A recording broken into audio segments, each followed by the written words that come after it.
आज की कार्रवाई शुरू की जाए। और इस जोश भरे माहौल में स्वामी जी आप पर इल्जामात और सवालात का दौर शुरू करें। पहला इल्जाम लगाएं स्वामी रामदेव पर।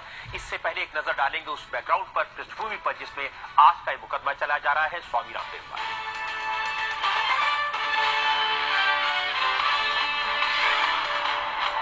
स्वामी रामदेव एक बार फिर सुर्खियों में हैं।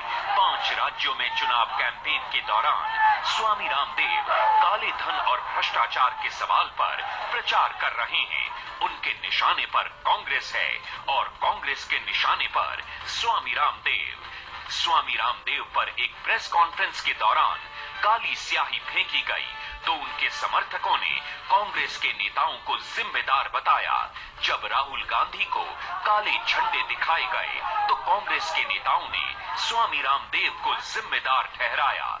रामलीला मैदान में स्वामी रामदेव के समर्थकों पर लाठीचार्ज का मामला अभी सुप्रीम कोर्ट में है। सरकारी एजेंसियां स्वामी रामदेव के बिजनेस की जांच में लगी हैं, लेकिन स्वामी रामदेव की लोकप्रियता में कोई कमी नहीं आई है। तो मुकदमा शुरू होता है। आपकी अदालत में पहला इल्जाम योग गुरु स्वामी रामदेव पर। आपकी अदालत में स्वामी रामदेव पर इल्जाम है कि ये संत नहीं राजनेता हैं। स्वामी जी, लोग पूछ रहे हैं कि आप अच्छा भला योग सिखा रहे हैं, आप लोगों को आरोग्य की बात बता रहे हैं, ये कहां राजनीति के दलदल में ही घुस गए आप? आपने वसंत पंचमी को मुझे एक नई उपाधि दी थी और मुझे कटघरे में लाकर के बैठा देते हो। जिन्होंने 400 लाख करोड़ रुपए लूटा और भारत के भ्रष्ट बेईमान और गद्दारों को मेरे सामने बैठाते तब पूरा जवाब देता है। और कपड़े साधु के और काम नेतागिरी का। भारत के योगियों ने, सन्यासियों ने, महापुरुषों ने कब राजनीतिक हस्तक्षेप नहीं किया? भगवान राम, भगवान कृष्ण, हनुमान जी को ही देख लीजिए, वनवास हुआ राम जी को और सीता की चोरी हो गई, अपना ब्याह करवाया नहीं हनुमान जी ने और दूसरे की पत्नी ढूंढते फिर रहा। मैंने हस्तक्षेप किया ना उन्होंने, क्योंकि रावण का पाप बहुत बढ़ गया था। भगवान राम को कोई कौरव और पांडवों के बीच की लड़ाई थे, बीच में जाकर के सुदर्शन घुमा दिया। और ऐसे ही आप देखिए, आप गुरु नानक देव जी को देखिए, उनको औरंगजेब ने पकड़वा करके उनसे चक्की चलवाई। गुरु अर्जन देव जी को तपते तवे पर बैठा करके उनके साथ जो जुल्म किए, गुरु गोविंद सिंह जी के साथ जो हुआ, महात्मा गांधी के साथ जो जुल्म जाती हुई, जो प्रॉफिट मोहम्मद साहब के साथ, ईसा मसीह के साथ, महर्षि दयानंद के साथ और भगवान बुद्ध के साथ, सभी महापुरुषों के साथ जुल्म और जातियां हुई है और सभी ने अपने अध्यात्म धर्म के साथ राष्ट्र धर्म को निभाया। इसलिए मैं उन्हीं ऋषियों की परंपरा का वंशज हूं, अपना राष्ट्र धर्म प्रामाणिकता से निभा रहा हूं और वक्त आने पर ये तख्त भी पलटे जाएंगे और देश को देश का इंसाफ मिलेगा।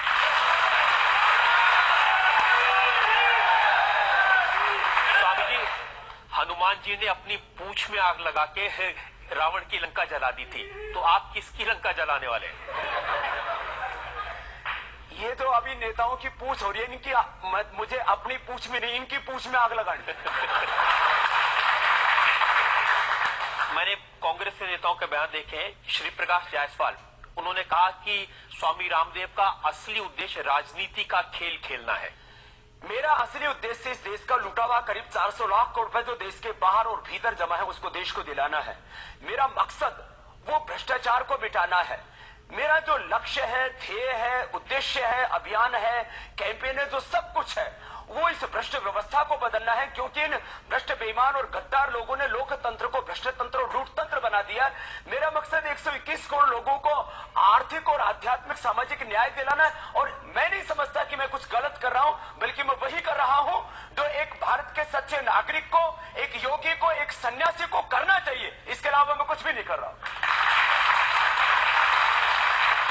क्या ये एक सन्यासी को शोभा देता है कि उसके समर्थक राहुल गांधी की सभा में जाएं और उन पर जूता फेंकें? अब उनके ऊपर जूते पड़ रहे हैं उनके कर्मों से, उनके पापों से, और दोषी मुझे पता है। लेकिन ये सच है ना कि आपके समर्थक उनकी सभाओं में जा रहे हैं, काले झंडे दिखा रहे हैं और कुछ भ्रष्टाचार के इल्जाम लगा रहे हैं, ये सच है ना?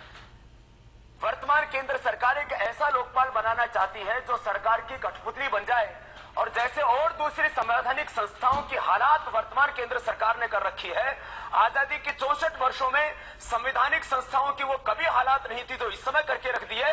हम चाहते हैं कि लोकपाल जो है वो सरकार की कठपुतली न बने, उसके लिए यदि लोग प्रश्न पूछते हैं, ये तो देश को 121 करोड़ लोग इनसे प्रश्न पूछेंगे, वो भ्रष्टाचार के बारे में, लोकपाल के बारे में प्रश्न पूछेंगे, काले धन के बारे में भी प्रश्न पूछेंगे, भ्रष्ट तंत्र के बारे में भी प्रश्न पूछेंगे। और यदि वो सब प्रश्न पूछने वाले मेरे ही समर्थक है तो मुझे खुशी है कि कुछ भ्रष्ट बेईमान और गद्दारों को छोड़ करके पूरा देश आज मेरे साथ खड़ा है।